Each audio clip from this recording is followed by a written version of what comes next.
రైతు సోదరులకు నమస్కారం. ప్రతి బుధవారం 6 గంటల 20 నిమిషాలకు మాండలీ సంస్థ కోకో సాగు విధానాలపై అందిస్తున్న ప్రత్యేక కార్యక్రమాలకు స్వాగతం. కొబ్బరి, ఆయిల్ పామ్ తోటల్లో బహువార్షిక అంతర పంటగా సాగయ్యే కోకో తోటల నుంచి ఏటా మంచి ఫలసాయం పొందాలంటే కొమ్మ కత్తిరింపు ఎంత ముఖ్యమో తదనంతరం చేపట్టే పోషక యాజమాన్యం కూడా అంతే ముఖ్యం.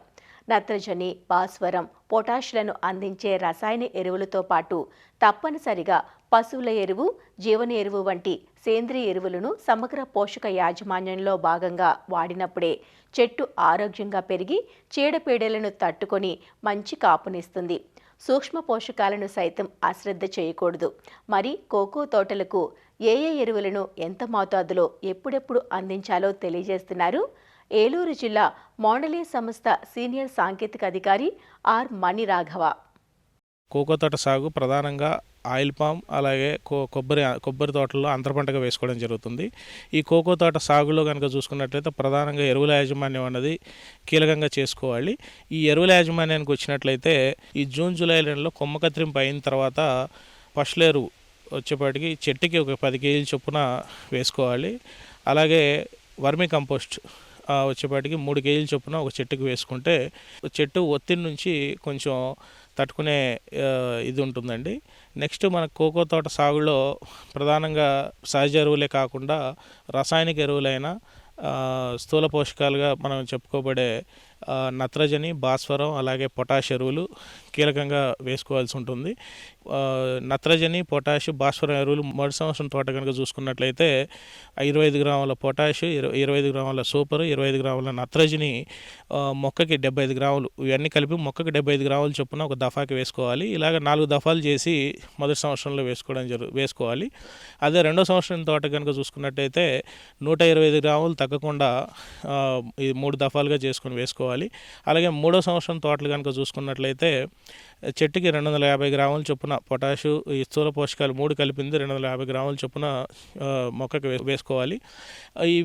ఈ కనుక చూసుకున్నట్లయితే మొదటి సంవత్సరం తోట అయితే చెట్టు నుంచి ఒక 6 అడుగు దూరంలో, రెండో సంవత్సరం తోట అయితే ఒక 6 అడుగు దూరంలో, మూడో సంవత్సరం పైబడిన అన్ని తోటలు కూడా 3 అడుగుల దూరంలో వేసుకోవాలి. మూడో సంవత్సరం పైబడిన అన్ని తోటలు కూడా ఎరువు వేసుకునేటప్పుడు మనకి డ్రిప్ ఎక్కడైతే పడుతుందో, నీరు ఎక్కడైతే పడుతుందో చెమ్మ ఉన్న ప్రాంతంలో 2 గోతులుగా తీసుకొని 2 వైపులా వేసుకుంటే మనకి ఈ ఎరువు వేస్టేజ్ కాకుండా చెట్టు వేరు వ్యవస్థకి సమపాడులా అందడం జరుగుతుందండి.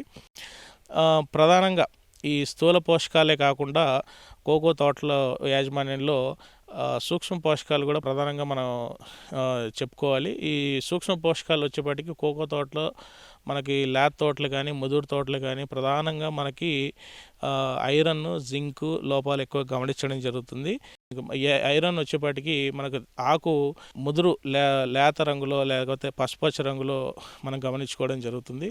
అలాగే ఈ జింక్ లోపం ఉన్న ఆకులు వచ్చేపాటికి సన్నగా గిరసబడిపోయి కొడవల ఆకారంలో మెలితిరిగి ఉంటాయి.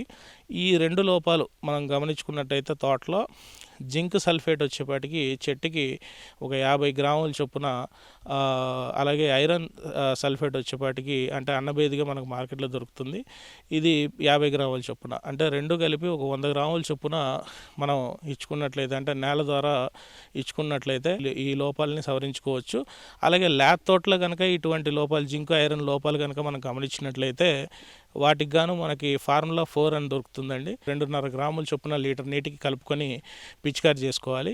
అదే ముదురు తోటలకు కూడా మనం నేల ద్వారా 50 గ్రాముల చొప్పున 100 గ్రాముల చొప్పున వేసుకోవచ్చు. లేదంటే ఇదే ఫార్ములా 4ని 3 గ్రాముల చొప్పున లీటర్ నీటికి కలుపుకొని పిచికారి రూపంలో కూడా మొక్కకు అందించుకోవచ్చు అండి.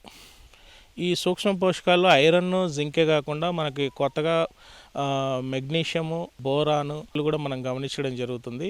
దీనికి గాను మెగ్నీషియం సల్ఫేటు అలాగే బోరాన్ 20 అని దొరుకుతుంది. ఇవి చాలా తక్కువ మోతాదులో మొక్కకు అవసరం అవుతుంది. కాబట్టి రైతులందరూ కూడా ఇది మనకి అంటే వాటర్ సాల్యుబుల్స్ దొరుకుతున్నాయి మార్కెట్లో. బోరాన్ కానీ లేకపోతే మెగ్నీషియం సల్ఫేట్ కానీ ఈ 2 1 గ్రాము చొప్పున లీటర్కి 1 గ్రాము చొప్పున కలుపుకొని పిచికారి చేసుకున్నట్లయితే వీటి యొక్క లోపాలని మనం సవరించుకోవచ్చు. నత్రజని, భాస్వరం అలాగే పొటాష్ ఎరువులు నేల ద్వారానే కాకుండా మనం డ్రిప్ ద్వారా అంటే ఫర్టిగేషన్ విధానం ద్వారా కూడా మొక్కకు అందజేసుకోవచ్చు. ఇది వచ్చేపాటికి మనకి 3 కేజీల ఎండుగింజ పైన దిగుబడి సాధించే దిగుబడి వచ్చే తోటలు ఏవైతే ఉన్నాయో వాటికి ఫిబ్రవరి, మార్చి, ఏప్రిల్ నెలలో అంటే బాగా ఎండ తీవ్రత ఎక్కువ ఉన్నప్పుడు మనకు వేరు వ్యవస్థ ద్వారా మనం ఎప్పుడైతే పోషకాలు ఇచ్చామో ఆ మొక్క త్వరగా తీసుకోవడానికి అవకాశం ఉండదు. ఎందుకంటే ఈ ఉష్ణోగ్రతలు ఎక్కువ ఉండడం వల్ల. కాబట్టి ఆ టైంలో మనం వేరు వ్యవస్థ ద్వారా మనం త్వరగా మొక్క తీసుకోవడానికి గాను ఈ స్థూల పోషకాలైన నత్రజని, భాస్వరం, పొటాష్ లాంటి ఎరువుల్ని వాటర్ సాల్యుబుల్స్ అంటే నీటిలో కరిగించేసి మొక్కకి ఫర్టిగేషన్ విధానం ద్వారా ఇచ్చినట్లయితే మనం దిగుబడి అంటే మన గింజ బరువు కానీ కాయ యొక్క నాణ్యత కానీ చాలా వరకు మెరుగుపడుతుంది. రసాయనిక ఎరువులైన యూరియా, సూపర్, పొటాష్ మనం మొక్కకు అందించినప్పుడు ఇది మొక్క మొత్తంగా తీసుకోదు. ఇందులో చాలా వరకు మనకు నేలలోనే ఉండిపోతుంది. వీటిని మన జీవ నియంత్రణ పద్ధతుల ద్వారా మళ్ళీ మొక్కకు అందుబాటులోకి తీసుకురావచ్చు. దీనికి గాను అజోస్పైరిల్లం లేదంటే అజిటోబ్యాక్టర్ అన్న శిలీంధ్రాలని మనం వేసుకున్నట్లయితే నత్రజని చాలా వరకు మొక్కకు అందుబాటులోకి వస్తుంది. ఇదే కాకుండా పొటాష్ సాల్యుబలైజింగ్ బ్యాక్టీరియా అలాగే ఫాస్ఫరస్ సాల్యుబలైజింగ్ బ్యాక్టీరియా అని మనకు మార్కెట్లో లభిస్తాయి. వీటిని కనుక మనం నేల ద్వారా కానీ లేచుకున్నట్లయితే మనకి చాలా వరకు ఈ పొటాషు అలాగే సూపర్ కూడా ఈ శిలీంధ్రాల ద్వారా మొక్కకి అందుబాటులోకి రావడానికి చాలా వరకు అవకాశాలు ఉన్నాయి. కాబట్టి రైతు సోదరులందరూ కూడా సమగ్ర పోషక యాజమాన్య పద్ధతులందరూ పాటించడం ద్వారా రైతులు అధిక దిగుబడులు పొందుతారని ఆశిస్తున్నాం. సేంద్రియ ఎరువులను వివిధ రూపాల్లో అందించడం వల్ల రసాయన ఎరువులపై ఖర్చు తగ్గడమే కాక చెట్లు మంచి కాపునిస్తాయంటూ తాను చేపడుతున్న ఎరువుల యాజమాన్యం గురించి తెలియజేస్తున్నారు పశ్చిమ గోదావరి జిల్లా వెంకట్రామన్నగూడెం గ్రామ రైతు కొవ్వూరి వీరారెడ్డి. ప్రతి సంవత్సరం వరి కంపోస్ట్ చెట్టుకి ఒక 4 కేజీలు 5 కేజీల గారికి ప్రతి సంవత్సరం ఇస్తూ ఉంటాము. దీంతోపాటు స్లర్రీ తయారు చేసుకుని స్లర్రీ అంటే బయో ఫర్టిలైజర్స్ అన్నీ కూడా ఒక ట్యాంకులో తయారు చేసి ప్రతి నెల ఒకసారి నేను డ్రిప్ ద్వారా స్ప్రెడ్ చేస్తూ ఉంటాను. దీని కారణంగా నాకు ఎరువుల ఖర్చు ఒకటి తగ్గుతుంది.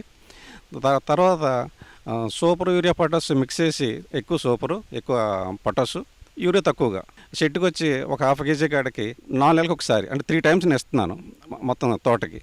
దీంతోపాటు వాటర్ సాల్యుబుల్ ఫెర్టిలైజర్స్ 13-045, 0050, 52-34 ఎకరానికి 5 కేజీస్ కాడికి ప్రతి నెల నేను దీన్ని స్ప్రెడ్ చేస్తూ ఉంటున్నాను. దీంతోపాటు మైక్రోన్యూట్రియంట్ మిక్స్ సిలేటెడ్ మైక్రోన్యూట్రియంట్ ఎకరానికి 1 కేజీ కాడికి, అలాగే సిలేటెడ్ జింకు 1 కేజీ కాడికి, సిలేటెడ్ ఫెర్రస్ సల్ఫేట్ 1 కేజీ కాడికి ప్రతి 2 మంత్స్కి ఒకసారి నేను చేనుకి ఇస్తున్నాను. ఇది ఇవ్వడం కారణంగా చేనంతా ఎప్పుడు పచ్చగా ఉండి కాపు కూడా చాలా బాగా రావడానికి అవకాశం ఉంటుంది. వీటితో పాటు నేను ఏం చేస్తున్నానంటే humic acid, fulvic acid, seaweed అన్నీ కలిపి ఒక కేజీ కాడికి ఎకరానికి 1 కేజీ ఎవ్రీ 3 నెలలకు ఒకసారి నేను స్ప్రెడ్ చేస్తున్నాను. మేము ఇచ్చే అన్ని ఫర్టిలైజర్స్లు కూడా పొటాష్ ఎక్కువ ఉండేలా చూసుకుంటాం కారణంగా గింజ సైజు చాలా బాగా ఉంటుంది. యావరేజ్ మీద 1 గ్రామ్ పైనే వస్తుందన్న ఉద్దేశం గింజ సైజు అంతా కూడా. కొబ్బరి చెట్లు కూడా ఇప్పుడు కూడా మంచిగా కాపు వస్తున్నాయి. మనకి ఎప్పుడు ఏ డౌట్ వచ్చినా ఏ అనుమానం వచ్చినా మన మాండలైజ్ అందరూ కూడా మన అందుబాటులోనే ఉంటున్నారు ఆఫీసర్స్ అందరూని. లేకపోతే మన డిపార్ట్మెంట్ హార్టికల్చర్ ఆఫీసర్స్ మనం అడిగినప్పుడు కూడా చాలా బాగా మనకి వివరణ చేస్తున్నారు. రైతులందరూ కూడా ఇటువంటి పద్ధతులను పాటించి తక్కువ ఖర్చుతో ఎక్కువ దిగుబడి సాధించి ఎక్కువ లబ్ధి పొందుతారని చెప్పేసి ఆశిస్తున్నాను. వచ్చే బుధవారం ప్రసారమయ్యే కార్యక్రమంలో కోకో తోటల్లో ఎండుటాకులు, ఎండు డొప్పల యాజమాన్యం గురించి తెలుసుకుందాం. అంతవరకు సెలవు, నమస్కారం. కోకో సాగుకు సంబంధించిన సాంకేతిక సలహాల కోసం అసిస్టెంట్ మేనేజర్ రవీంద్రరావును 9849787542 ఫోన్ నంబర్లో సంప్రదించగలరు.